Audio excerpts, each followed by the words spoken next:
What's up, Chester County? The market has definitely been correcting and adjusting these past few weeks if you haven't been paying attention. So today I'm going to go over with you what happened in the Chester County real estate market in the past few weeks so that you can stay up to date with all that is happening. So it's now mid-June and the average sales price in Chester County at the end of May was a whopping $516,000. Just to give you some perspective there, the average sold price or average value last May was $487,000. So year over year, we have seen an increase of 9%. Yes, the prices of Chester County home values have been rising significantly in the past 2 years. But what is happening in this current market, I believe we will not see those crazy increases likely moving forward. And I'm going to talk about that more towards the end of the video, so make sure you stay tuned for that. During the month of May, the average list price to sales price ratio was 104.5%, which means that on average, and depending on the size of a home, a seller was able to get within 4.5% of the original asking price for their property. So what that means is, say I listed my home right now for $500,000, I would expect it to sell for $522,500. That's roughly a 1.2% increase from this time last year.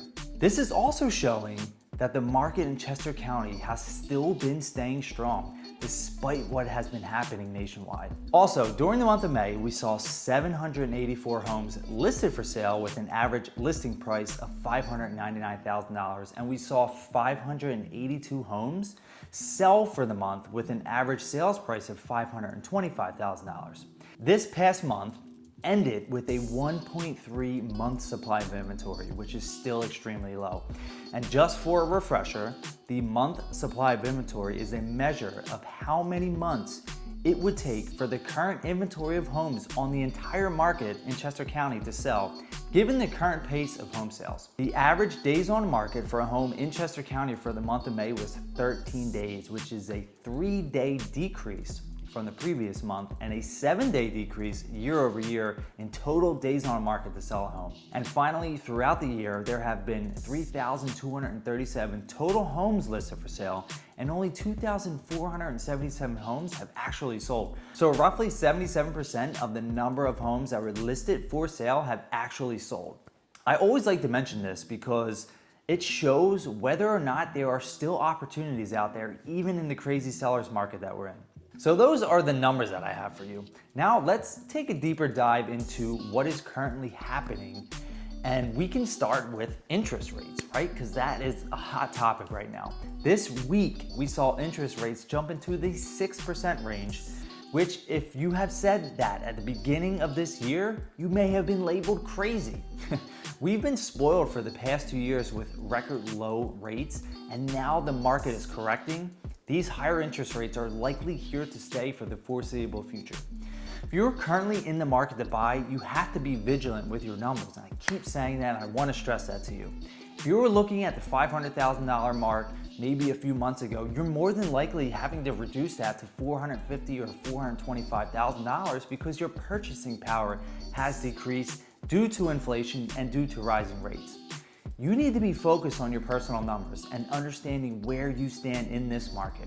Don't try to live beyond your means. Stay within your budget and make smart decisions. It is also very important to work with a local mortgage broker who can help you navigate all that is happening right now. Luckily, we have an amazing in-house lender, Vanguard Lending, that can help you with your mortgage needs, and I'll make sure I link to their information below. I do believe that we have or will be hitting the ceiling for home value increases that we have seen in the past 2 years. Because the values in the past 2 years have increased by like 20%, and that's just not sustainable. It's going to start to normalize in that 3 to 5% year over year number. I've been seeing a lot of price reductions in our current market. Sellers are still trying to hit those grand slams with their pricing, but the market is showing that that is not reasonable right now.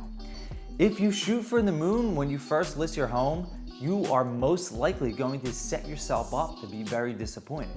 Overall, it is important to realize that now is a great time to stick to your numbers, and I mentioned that before, and mind your expenses. It's important because we don't know where the market is heading, And based on what the professionals are saying, we're headed for a recession.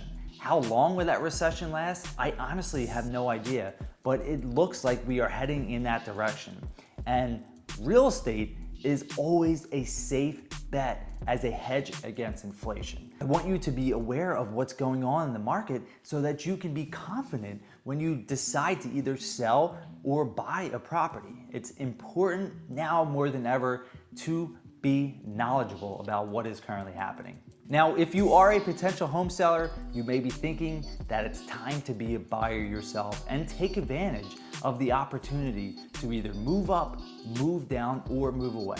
When you're ready to discuss the next stages of the selling process, we would love to sit down with you, create a strategic plan to help you navigate the challenges and the opportunities that we are seeing in this seller's market. Schedule a time with us, just click on the link below or simply text 267-808-0574 and reference this video, because I want to make sure that we are giving you the right information and that you, again, feel comfortable, confident, and knowledgeable when you make that next buying or selling decision. As always, look forward to speaking with you and have a great day. Take care.